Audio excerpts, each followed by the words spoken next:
You know, playing doubles is much, much harder than a normal roll because of the rules allow you to make 4 plays instead of 2, and the number of possible plays go up geometrically, not arithmetically. And that's why it's always tough. So take a look at this position for a minute. 0-0 to 5 or 5 away, 5 away. How should red play double fives?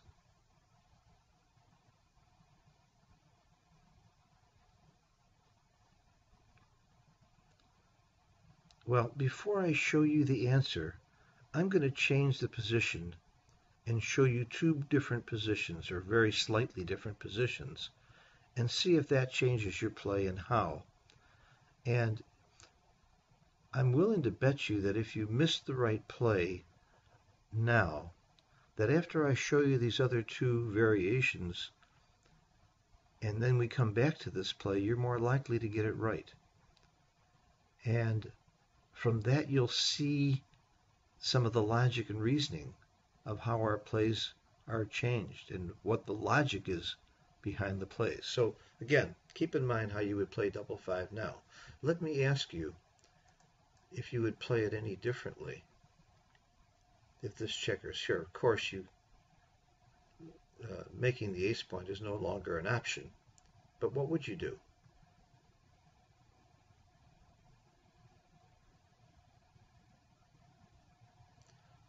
Okay, now let's put it back and make one more change. Let's take a builder away from here. And does that change your play, or what would you do now?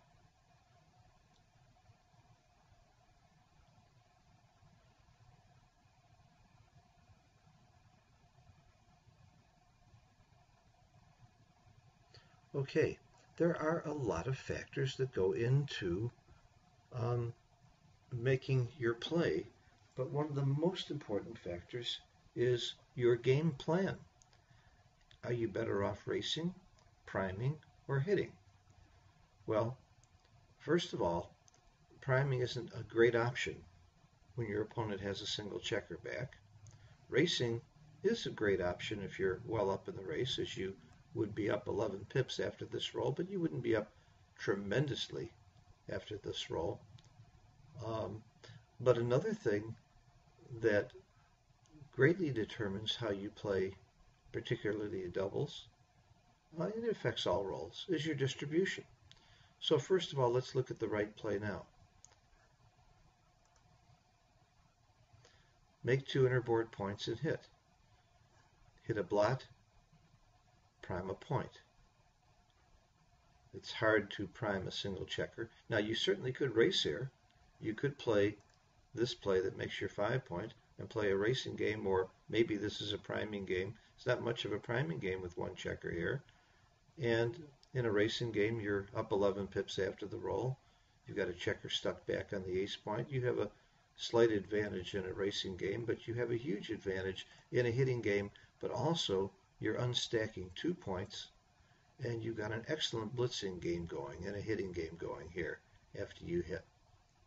Now, of course, when you make this point, you can't play that game anymore, and there it makes sense.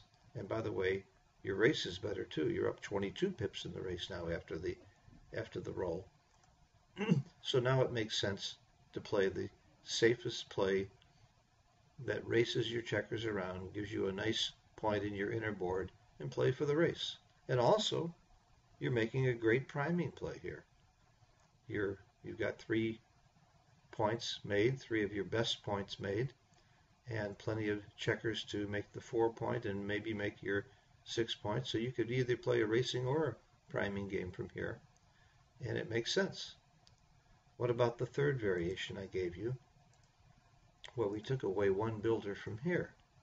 Again, now your race is far less than it was before. And now, when you unstack, you're actually stripping and losing your 8 point. You've lost your 8 point if you make the 2 innerboard points. And you have 1 less checker for ammunition to do more damage when he comes in to hit again, to complete a blitzing game. So all of that screams for a different game plan. You still hit to unstack, and make the outside point, or you could make the 5-point. This we'd have to roll out to be sure which the right play is. But again, making the 2 inner board points is, I'd have to go way down on the list to find it. Let's see where it is. Where is making, here it is. It's not that way down. It's a 4% error. Let's plus it. But it certainly isn't as good a play.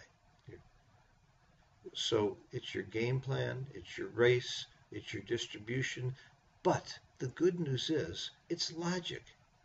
It's something you can learn by experimenting and by playing with it and by testing your conclusions.